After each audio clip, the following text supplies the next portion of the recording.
حضرت لقمان حکیم علم و دانش، فہم و فراست اور باتوں میں پختگی کے حوالے سے آپ کی مثال آپ ہیں۔ حضرت داؤد علیہ السلام کے نبی منتخب ہونے سے پہلے لقمان حکیم لوگوں کو دین کی باتیں بیان کرتے تھے، فتویٰ دیا کرتے تھے، لیکن جب حضرت داؤد علیہ السلام کی بعثت ہوئی تو یہ کہہ کر انہوں نے فتویٰ دینا بند کر دیا کہ اب جب ضرورت نہیں رہی تو کیوں فتویٰ دو۔ لقمان حکیم دراصل ایک غلام تھے۔ بچپن میں اپنے مالک کی بکریاں وغیرہ چرایا کرتے تھے۔ بکریوں کو لے کر چراگاہ پہنچتے، دوسرے چرواہوں کو جمع کرتے، سب کو اپنے سامنے بٹھا دیتے اور خود مقرر بن کر ان کے سامنے پند و نصائح، دین کی باتیں، عقل کی باتیں، فہم کی باتیں اور بڑی اچھی عمدہ باتیں ان چرواہوں کے سامنے بیان کیا کرتے تھے۔ لقمان حکیم کی ان باتوں کا چرچا چاروں طرف ہونے لگا، یہاں تک کہ ان کے مالک تک یہ بات پہنچی ہے کہ آپ کا جو غلام ہے وہ بڑی حکمت اور دانشمندی کی باتیں بیان کرتا ہے، چراگاہ میں چرواہوں کو جمع کر کے واعظ نصیحت کرتا ہے۔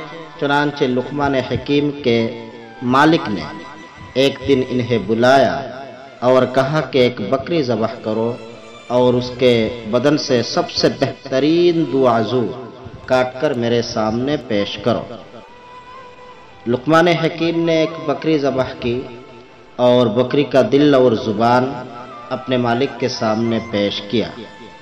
پھر چند دنوں کے بعد مالک نے لقمان حکیم سے کہا کہ ایک دوسری بکری ذبح کرو اور اس کے بدن سے سب سے بدترین جو دو عضو ہے وہ کاٹ کر میرے سامنے پیش کرو۔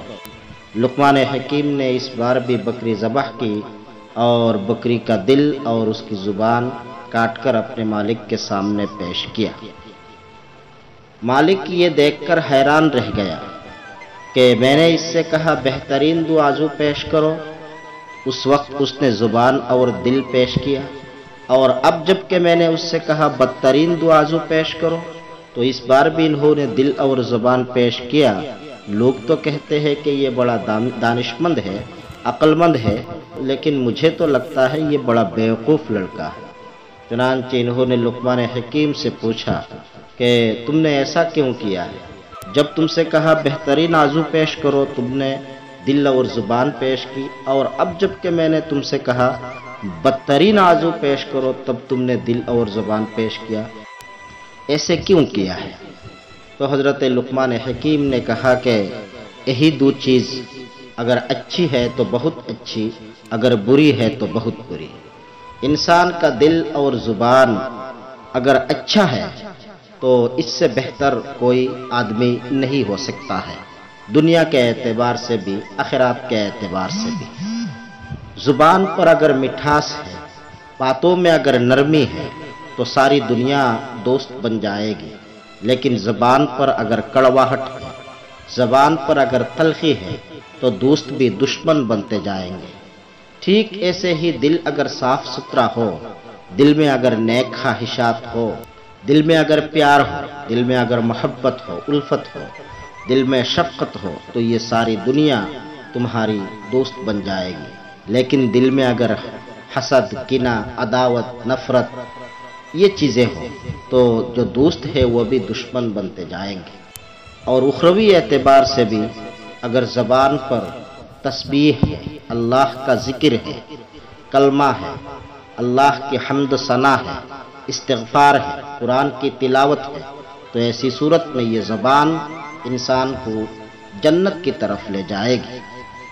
اور اگر زبان پر کلمات کفر ہو، شرکیہ کلام ہو، گندے الفاظ ہو، گالی گلوج ہو، تو ایسی صورت میں یہ زبان انسان کو جہنم کی طرف لے جائے گی۔